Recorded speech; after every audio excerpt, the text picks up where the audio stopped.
Nos traslada, nos aísla, nos protege y nos amortigua. Está tan profundamente arraigado en nuestras vidas que aparece en casi todas las máquinas, electrodomésticos, aparatos y artilugios. Y su historia es una de las más fantásticas. Ahora, en Maravillas Modernas, hablaremos del caucho.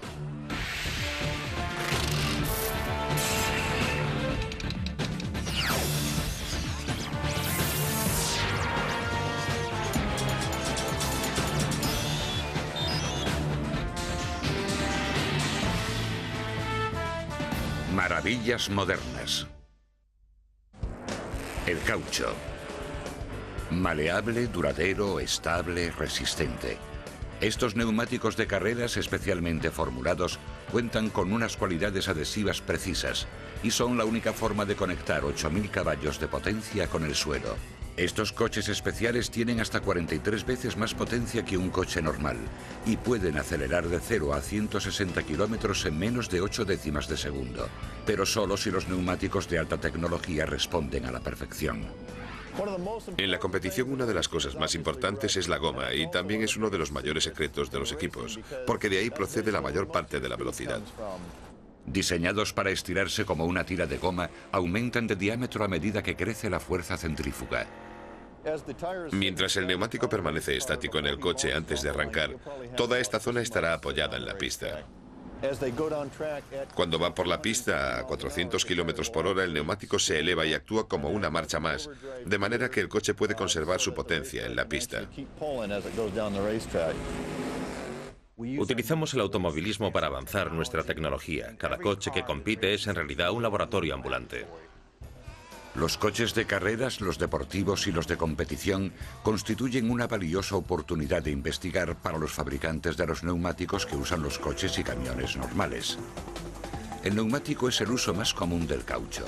Cada año se fabrican más de 1.000 millones de neumáticos, lo que supone el 68% de toda la producción de caucho. En total, el mundo consume 20 millones de toneladas de caucho al año. Algunos expertos afirman que el caucho es el cuarto recurso natural en importancia en el mundo, después del aire, el agua y el petróleo, y quizás el más frágil. El caucho, tal y como lo conocemos y como crece en las plantaciones, es Hevea brasiliensis. Hevea es un tipo de la familia de las euforbiáceas. La familia de las euforbiáceas contiene látex en sus distintas especies. El látex es un mecanismo de protección contra los insectos. Los insectos muerden la planta y como el látex es una sustancia pegajosa, la boca se les atasca, protegiendo a la planta. La planta se halla en las regiones de selva tropical y el delicado látex que rezuma por debajo de su corteza es la base de los compuestos de caucho. El problema es cómo llegar al látex sin afectar a la capa que determina el crecimiento de la planta. Si el corte es demasiado profundo, dañaremos la planta e incluso podríamos destruirla. Si nos limitamos a tocar la corteza, donde están los vasos del látex, conseguiremos que brote esa especie de materia lechosa que suele recibir el nombre de sangre blanca del bosque.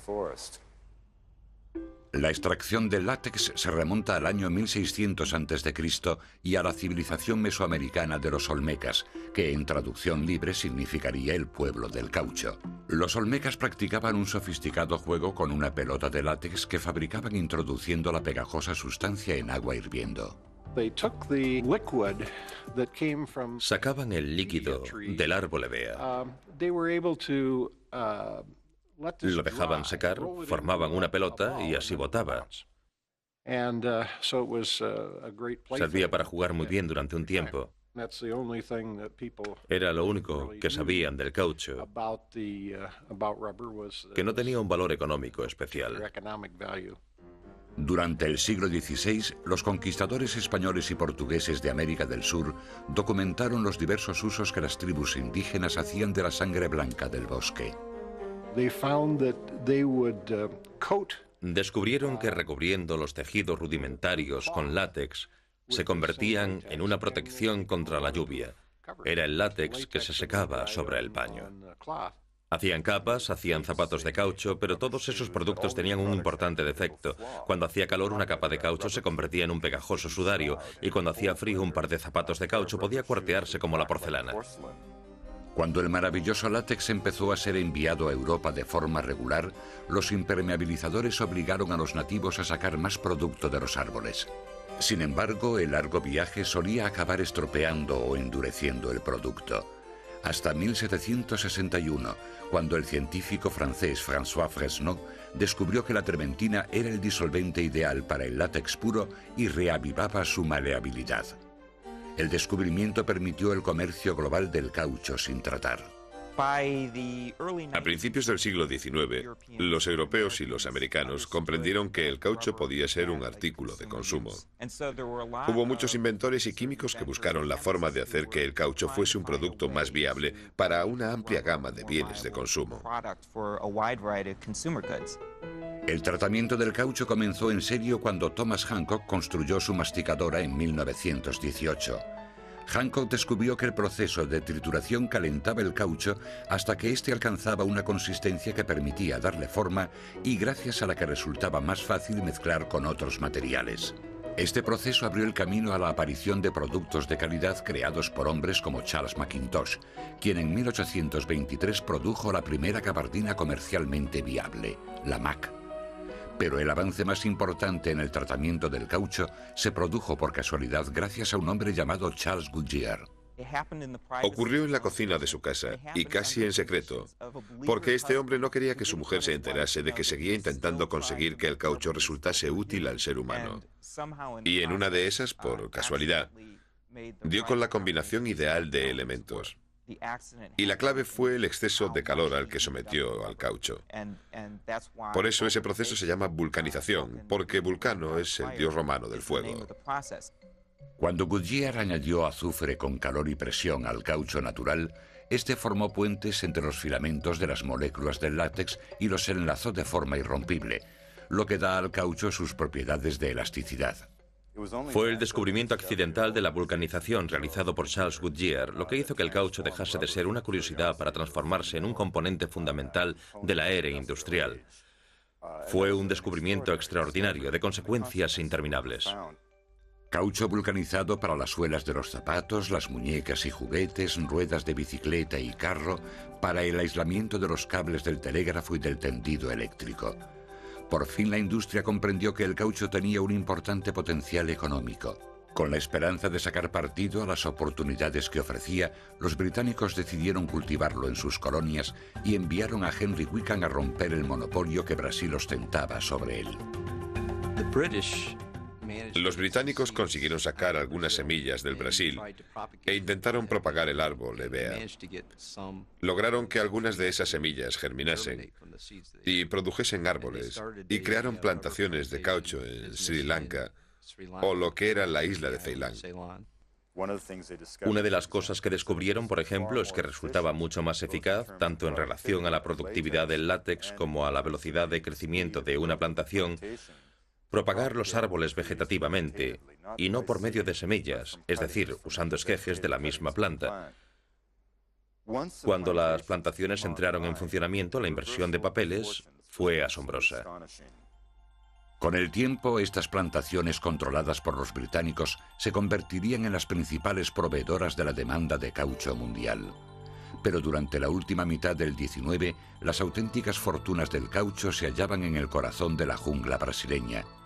Donde se cruzan los ríos Negro y Amazonas, se yergue la ciudad de Manaos, centro de increíble riqueza y hogar de los dueños de las plantaciones que controlaban el mercado mundial del caucho. Se les conocía como los magnates del caucho.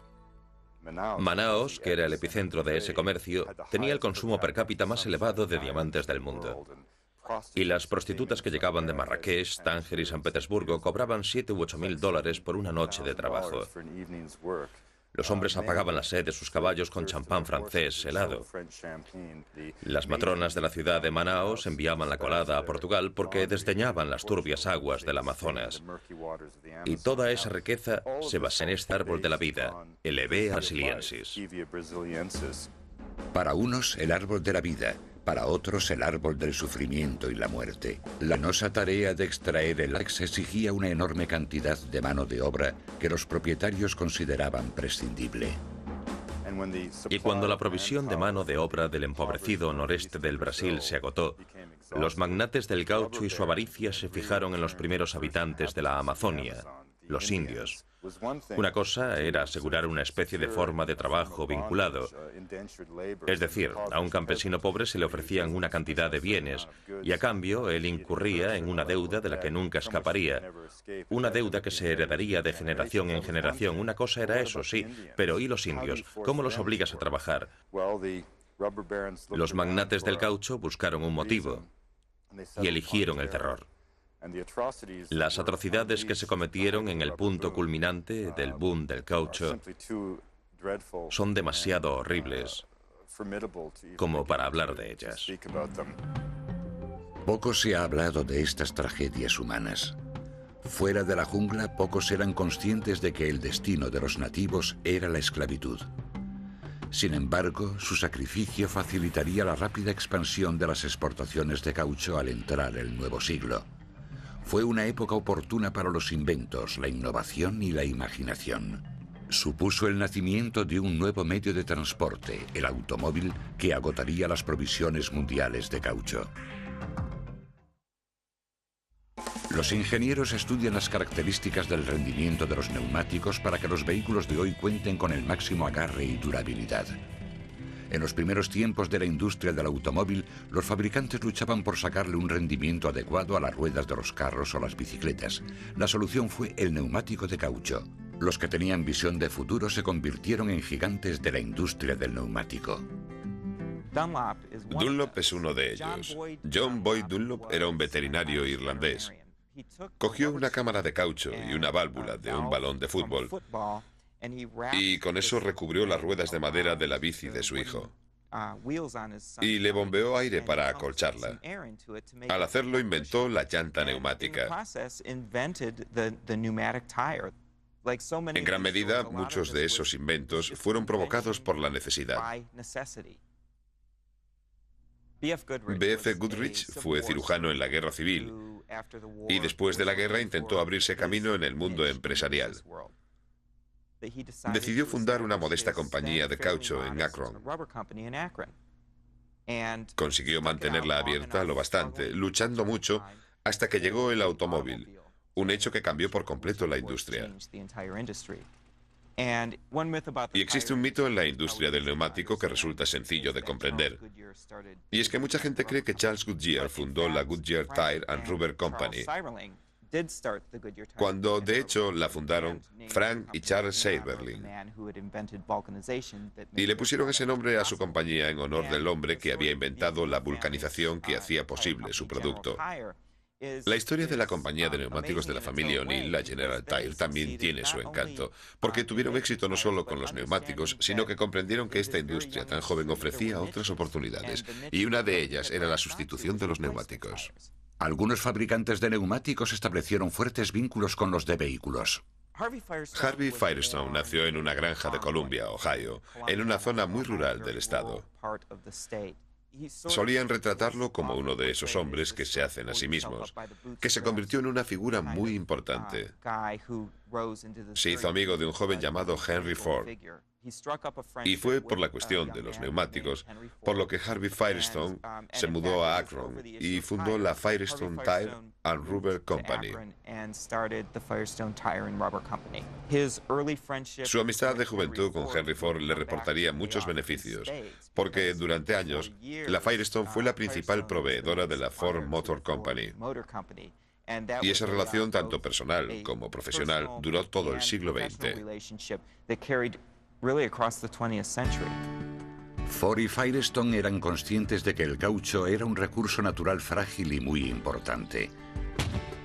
Cuando la Primera Guerra Mundial afectó a las provisiones mundiales de caucho, Ford decidió proteger sus intereses creando Fordlandia en 1926. Su parcela en el norte del Brasil hubo de ser limpiada primero. Después, en los valles y colinas, se plantaron las semillas del árbol hevea. En cuestión de unos años, la floreciente plantación ciudad mantenía a miles de trabajadores. Sin embargo, se escapaba al control de Ford el siempre presente tizón, que diezmaba sus cosechas en ciernes. Fordlandia fue un fracaso y Ford creó una segunda plantación, Belterra, en 1934. Aunque funcionó mejor que Fordlandia, tampoco tuvo demasiado éxito. Más suerte tuvo el amigo de Ford, Harvey Firestone, quien centró sus esfuerzos en una zona distinta próxima al Ecuador, en el continente africano. Harvey Firestone decidió llegar a un acuerdo con Liberia y crear una plantación para producir nuestro propio caucho, nuestro propio látex. Esa plantación se sigue utilizando. En sus momentos de mayor productividad, contó con más de 10.000 empleados. En estos momentos tenemos más de 8.000 empleados que cosechan el látex del caucho natural que usamos en nuestros neumáticos. Aunque las plantaciones se situaban en la zona del Ecuador, la producción de caucho estaba dominada por las del sudeste asiático.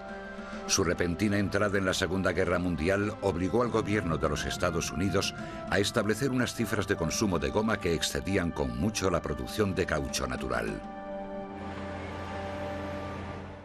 Cualquier cable o alambre de cualquier instalación militar o doméstica del país estaba recubierto de goma.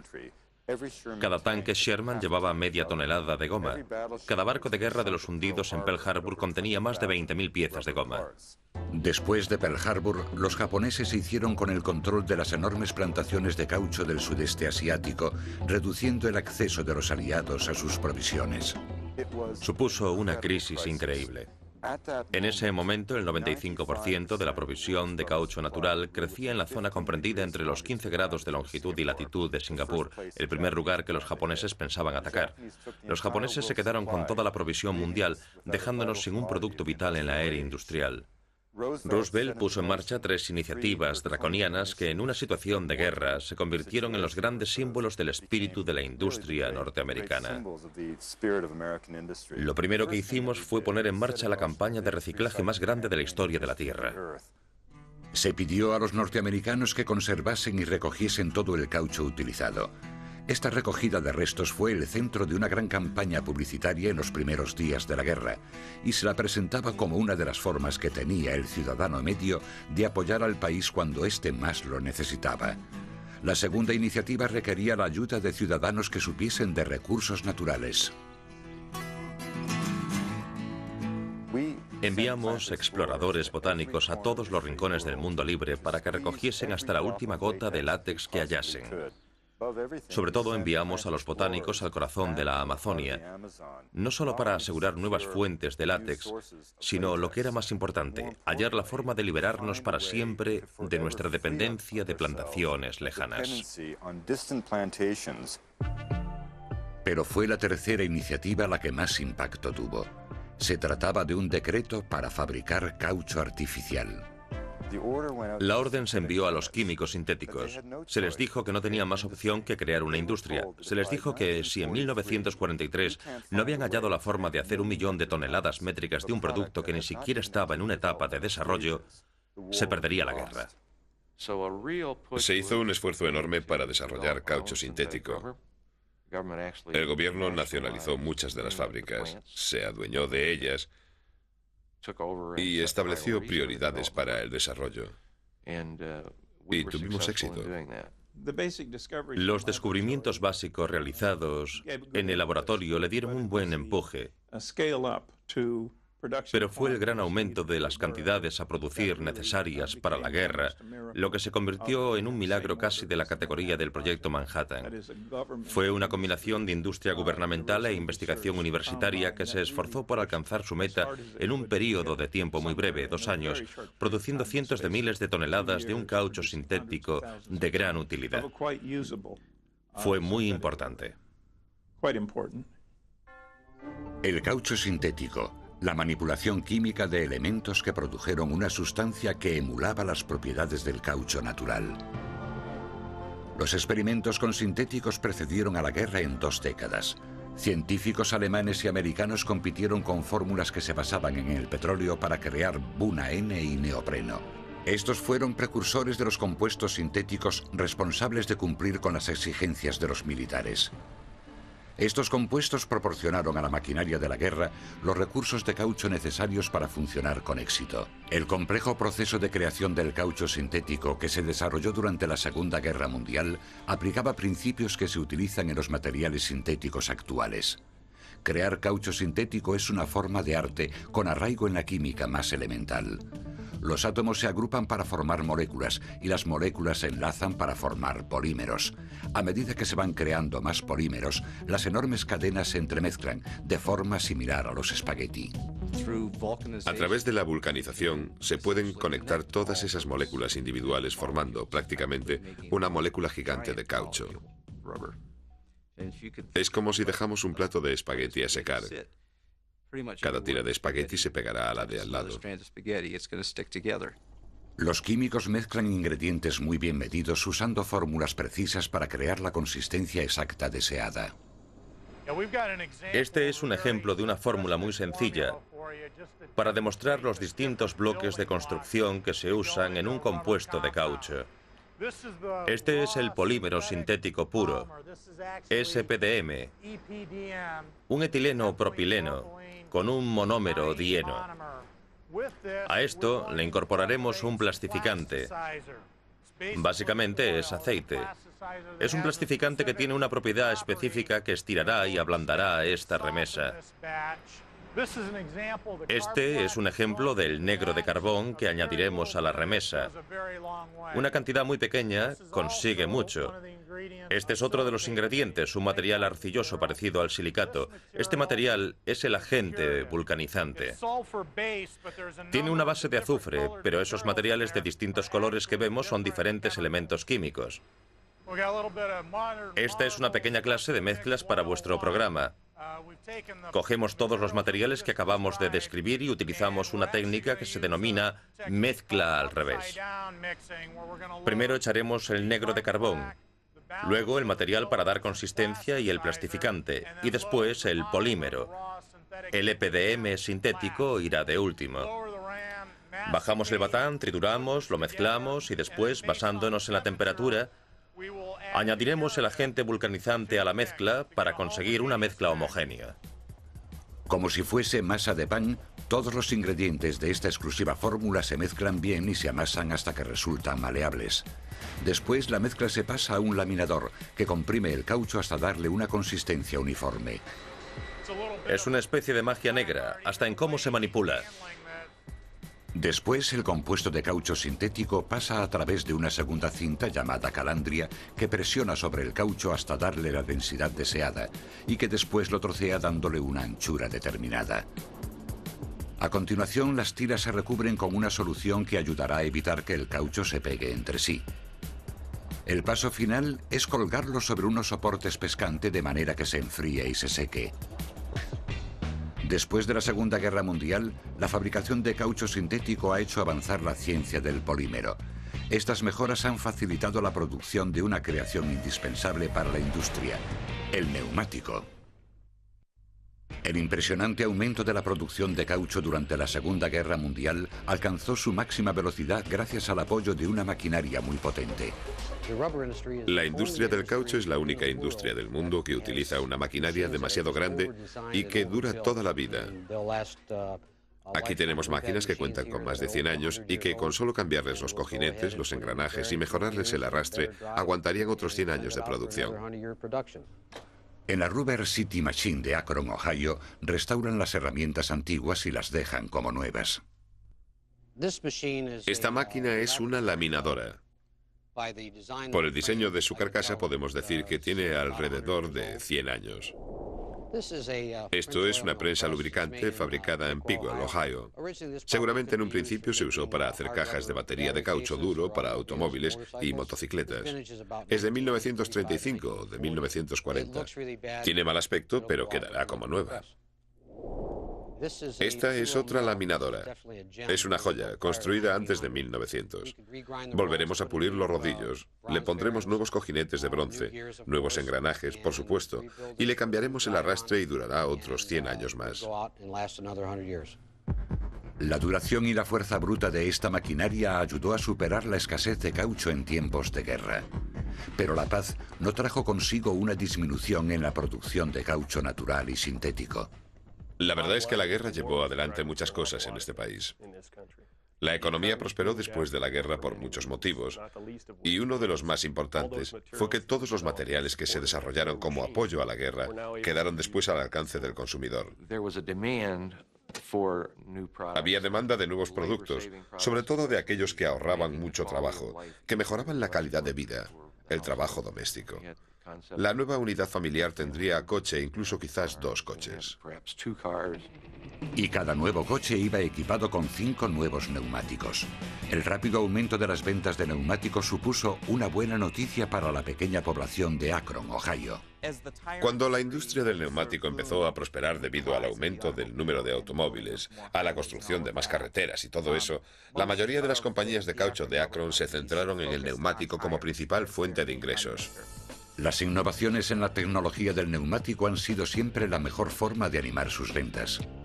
Los primeros diseños de baja presión pronto dejaron sitio al estilo sin cámara de aire, que llevaban un nuevo y fino revestimiento interior moldeado en la llanta que retenía el aire y sostenía el neumático.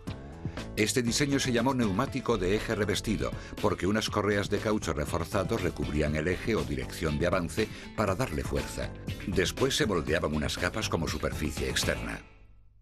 Estos neumáticos, que fueron los más corrientes hasta principios de la década de los 70, no facilitaban el ahorro de combustible. En 1948 esta característica se tuvo en cuenta a la hora de realizar el neumático radial. El inventor del neumático radial fue Marius Mignol.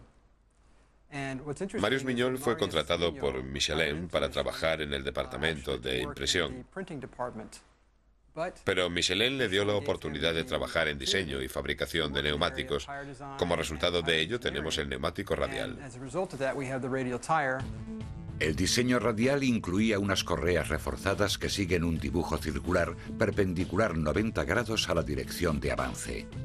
Esta configuración proporcionaba fuerza a toda la superficie de los laterales y a la superficie de rodamiento, lo que mejoraba su rendimiento. Pero a los fabricantes de neumáticos de Akron les costaba aceptar un diseño tan revolucionario. Durante los 20 años siguientes se dedicaron a mezclar tejidos innovadores con el caucho. En sus primeros 50 años, la industria del neumático se volcó en fabricar un neumático de revestimiento oblicuo que duraba entre 16.000 y 20.000 kilómetros. Al llegar la década de los 60 inventamos el neumático polyglass, polividrio, que llevaba la superficie de rodamiento reforzada con correas de fibra de vidrio, lo cual elevaba el nivel de rendimiento a entre 56.000 y 65.000 kilómetros. Hasta la crisis del petróleo de los 70, con su demanda de automóviles que consumieran menos, los fabricantes de neumáticos no adoptaron el neumático radial, un diseño que cambió la construcción de neumáticos para siempre. Las características de fabricación de un neumático radial actual son un cuerpo radial recubierto, generalmente de poliéster, un material de relleno que nos permite ajustar la consistencia del lateral del neumático y 2 correas de acero, generalmente. Estas correas de acero añaden desviación.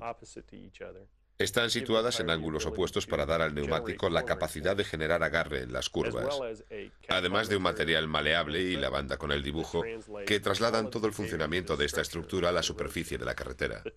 La zona de la superficie de rodamiento, la zona del dibujo, es de donde han partido todos los avances tecnológicos de los últimos años, y eso gracias a la evolución del polímero, a la capacidad de mezclar distintos cauchos sintéticos y producir así el rendimiento total del neumático. El tratamiento de estos compuestos del caucho de alta tecnología se realiza en instalaciones muy modernas como la fábrica que Michelin tiene en Greenville, Carolina del Sur. La mayoría del caucho elastómero que recibimos llega en los vagones que ven a mis espaldas o en camión. Proceden de nuestra producción interna o, en el caso del caucho natural, procede de Singapur. Su color natural es bronce oscuro y ya ven sus propiedades elásticas, cómo se estira, lo suave que es. Estas son algunas de las propiedades del caucho natural. En la mesa tenemos varios ejemplos de caucho sintético, de elastómeros sintéticos. Este es butadieno-estireno, que se usa sobre todo para mejorar la tracción. Este es polibutadieno o PBR, que se usa para mejorar la resistencia al rodamiento. Y este es otro tipo de caucho natural que se usa principalmente para mejorar la resistencia. En esta fábrica manufacturamos alrededor de 100 fórmulas diferentes. Hay que tener en cuenta que las propiedades que se necesitan en el bloque de la superficie de rodamiento de un neumático no son las mismas que se necesitan en el revestimiento interior o en el lateral. Los compuestos químicos y los aditivos se mezclan con el caucho siguiendo las especificaciones de la fórmula. Estos productos químicos se pesan en la máquina que está a mis espaldas y que es de alta precisión. Por ejemplo, aquí tenemos un antioxidante que protege al neumático de la oxidación. Esto es una resina que facilita la adhesión al metal. Este producto es una cera que facilita la manipulación del caucho y además ayuda a que el neumático conserve su color negro. Este es otro antioxidante. Este producto es un antiozono que cumple el mismo propósito, aunque en esta ocasión protege al neumático de los efectos del ozono. En una fórmula determinada puede haber entre 3 y 8 de estos distintos productos químicos, pero en su totalidad solo representan un 3 o un 4% del peso total del compuesto de caucho. Las toneladas de caucho natural se cortan en pedazos, se separan y se lavan mientras recorren la enorme fábrica hacia las máquinas de mezcla y las laminadoras. Después de atravesar la segunda laminadora y calandria, el compuesto queda homogeneizado y se identifica con un código de fórmula. Cuando se enfría, se pliega y se almacena en palés para su traslado a la fábrica de neumáticos. La industria del caucho ya no es aquella industria sucia que fue en el pasado. En realidad es un lugar de trabajo muy limpio. Es una industria de alta tecnología muy automatizada. Lo mismo se puede decir de las plantas de fabricación de neumáticos, donde los ordenadores y los brazos robotizados fabrican los neumáticos radiales de principio a fin. Paso a paso, capa a capa, se montan los neumáticos con múltiples compuestos del caucho, comenzando por el recubrimiento interior, la capa con correas de acero, los soportes laterales y el hilo metálico. Después el ensamblaje se infla de forma automática para que sea posible aplicar la capa de superficie. A continuación se coloca en un molde donde será sometido a una presión y a un calor extremos para vulcanizar todos sus elementos. En la última fase de la producción, todos y cada uno de los neumáticos son sometidos a un extremo control de calidad. Con frecuencia se retiran muestras al azar de la línea de montaje para someterlas a inspección y a distintas pruebas. Los procesos básicos de la mezcla del caucho sintético y natural con otros productos químicos y aditivos para crear un compuesto maleable no se utilizan solo para fabricar neumáticos. También dan lugar a muchos otros productos que nos rodean a diario. La década de los 60 fue testigo de muchos otros usos del caucho, en el hogar, en el trabajo y en el tiempo libre. En algunos casos el caucho se convirtió literalmente en los pilares de los lugares donde vivimos y trabajamos. En Londres, Albany Court se construyó sobre la estación de tren de St. James. Fue el primer edificio que descansó sobre una base de caucho natural antivibraciones. Además de utilizar el caucho para controlar las vibraciones, hoy también se usa para aislar los edificios. El edificio quedaría apoyado sobre una base de caucho y si se produce un terremoto, el caucho aislará el edificio e impedirá que se caiga a causa de la vibración del terremoto. La naturaleza elástica del caucho permite que el movimiento de la tierra no transmita su mismo ritmo al edificio. Además, encontramos caucho en la mayoría de los tejados de los edificios comerciales. El caucho caliente, derretido, se extiende sobre los tejados y terrazas para formar una barrera protectora que repele el agua. El caucho se usa para sellar, para que no entren ni el aire ni los líquidos. Los usos que podemos darle al caucho son tan variados como la imaginación. En casi todo lo que una persona utiliza a diario hay algún componente de caucho. Eso incluye las herramientas, los electrodomésticos, los aislantes que rodean puertas y ventanas y los equipos deportivos. Incluso los trenes y los camiones llevan cubiertas de caucho en sus sistemas de suspensión. La carga suele ir envuelta en una película cauchutada que resulta ser una forma económica, fácil de usar y resistente de proteger la carga durante su transporte. La silicona se utiliza a gran escala en la industria médica porque prácticamente no provoca rechazo en el cuerpo humano. Por eso se sigue utilizando en todo tipo de aplicaciones médicas. Si hay que implantar algo, irá recubierto de silicona. Aunque la silicona no suele provocar problemas, no siempre es el mejor tipo de caucho. Algunos expertos miran con optimismo la posible utilización de un látex que procede de una planta llamada guayule.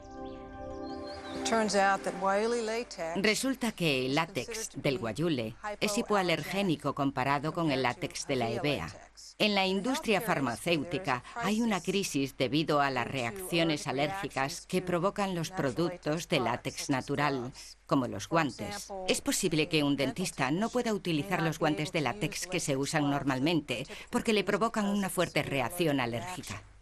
El guayule podría representar un importante remedio para algunos problemas médicos, pero aún sería más importante al aumentar la provisión mundial de caucho natural. Un beneficio importante para los Estados Unidos es que el guayule crece en los desiertos de Norteamérica. El guayule es una planta muy interesante. Es un pequeño arbusto del desierto, nativo del oeste de Texas y el norte de México. Es una planta de aspecto muy modesto. Si pasamos por su lado, no nos pararíamos ni a mirarla. Alcanza 1 metro de altura y se parece a la artemisa. Pero lo que la convierte en una planta interesante es que contiene el mismo caucho natural que el árbol tropical que crece en el lejano oriente. El guayule es una de las muchas plantas que contienen látex que se estudió extensamente como recurso alternativo durante la escasez de caucho en la Segunda Guerra Mundial. El Departamento de Defensa alquiló tierras a algunos granjeros de 3 estados distintos para cultivar una enorme extensión de guayule durante la guerra. A finales de la Segunda Guerra Mundial, el guayule que crecía en el sudoeste quedó enterrado. Y aquel fue el fin de cualquier esfuerzo orientado al guayule durante muchos años, hasta que llegó el embargo de petróleo de los años 70. Los políticos de Washington decidieron que debíamos volver a estudiar las materias agrícolas importantes que dependían de la importación, y el caucho natural era una de esas materias. La calidad del látex del guayule es comercializable, pero el tratamiento de la planta no rinde aún lo suficiente como para que resulte un producto valioso, aunque eso está cambiando. En el guayule, el látex se encuentra en células individuales, por eso no se puede extraer como en los árboles.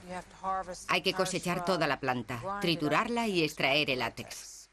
En lo relativo a la economía, el caucho importado siempre ha resultado relativamente barato.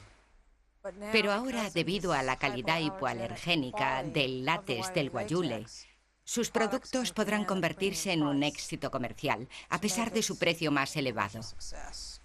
El Departamento de Agricultura de los Estados Unidos continúa investigando el guayule como fuente del caucho natural.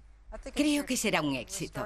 Comenzamos a darnos cuenta de que es necesario diversificar más en nuestra base agrícola, además de en nuestra base industrial. Desde un punto de vista agrícola, el guayule nos ofrece la oportunidad de contar con un producto más a cosechar, además de los que ya cultivamos en el país. Desde un punto de vista industrial, contaremos con una fuente interna de una materia prima importante y estratégica. El contar con otras formas de conseguir látex facilitará el desarrollo de nuevos productos relacionados con el caucho. Pero difícil está resultando hacer inventario y destruir los viejos productos de caucho. Reciclar neumáticos usados para fabricar otros nuevos no es una alternativa viable. El problema del caucho vulcanizado es que no puede volver a derretirse, por lo que no puede reutilizarse. Hay que triturarlo para volverlo a usar. La vulcanización es lo que le da forma al caucho y evita que se desintegre en sus principales elementos. En los años 70, las fábricas y los hornos quemaban los neumáticos como fuente de combustible alternativa. Y estábamos encantados usando los neumáticos como combustible. Si sustituimos el carbón por los neumáticos, las emisiones de dióxido de azufre disminuyen y también las de óxido de nitrógeno. Como mucho, los neumáticos pueden molerse hasta crear un polvo fino que se usará como material de relleno en algunos usos. Se puede usar como material de relleno si está bien molido. Por ejemplo, hoy se hacen aceras o carreteras con caucho. También se usa para hacer campos de fútbol artificiales y canchas de tenis. Hay muchos lugares donde se puede utilizar un material ya usado. Y hay que tener en cuenta otra cosa, algo que mucha gente no sabe. En los últimos 20 años hemos mejorado la vida media de un neumático en más de un 50%.